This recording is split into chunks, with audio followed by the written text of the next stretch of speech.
আমি অবিলম্বে গং মাসুদ সহ এবং এই উল্লেখিত মিছিলে যারা অংশগ্রহণ করেছিল প্রত্যেকের অব্যাহতি এবং শাস্তি চাই।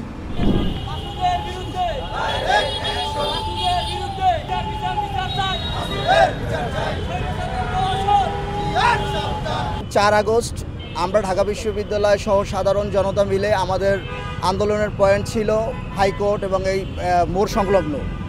যখন রাস্তার এপাশ থেকে পুলিশ আমাদের উপরে অতর্কিত গুলি করে তখন আমরা বিভিন্নভাবে বিচ্ছিন্ন হয়ে কেউ শিক্ষা ভবনের দিকে কেউ, কিন্তু এই মাজারুল হক মাসুদ গঙেরা তৎক্ষণাৎ শিক্ষা ভবনে তাদের ছাত্রলীগের স্বৈরাচারদের নিয়ে একটি বিক্ষোভ মিছিল করে এবং ছাত্র জনতাকে ধাওয়া করে।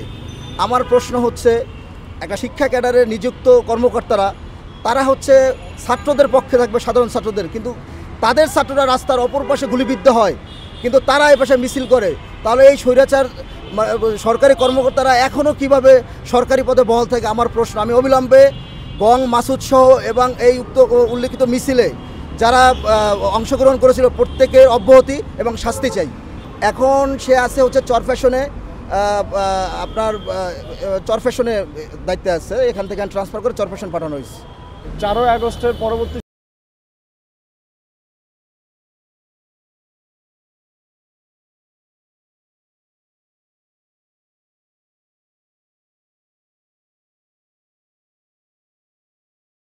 আমাদের জানার মতে পরবর্তীতে আমরা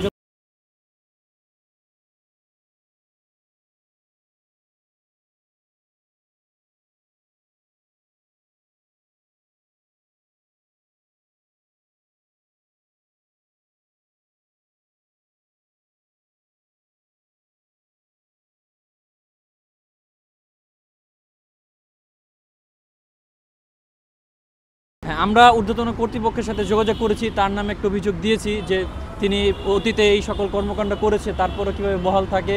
তো তারা আমাদের আশ্বাস দিয়েছে তাদের সাধ্য অনুযায়ী যথাযথ ব্যবস্থা নেবে।